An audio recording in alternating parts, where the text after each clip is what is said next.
Khamenei ने कहा है कि गाजा में बमबारी तुरंत रुकनी चाहिए। अगर इजरायल का ये अपराध जारी रहा तो कोई भी मुसलमानों और प्रतिरोधी ताकतों को नहीं रोक पाएगा।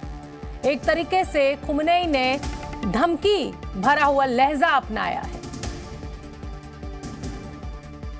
गाजा पट्टी में हमास का खात्मा करने के लिए इजरायल पूरी कोशिश कर रहा है, लेकिन इजरायल को इस बात का भी डर है कि ईरान हमास का बचाव करने के लिए मैदान में न कूद जाए, क्योंकि ईरान न सिर्फ हमास को लगातार अपना समर्थन दे रहा है बल्कि ये भी कह रहा है कि इस युद्ध के लिए इजरायल और अमेरिका ही जिम्मेदार है।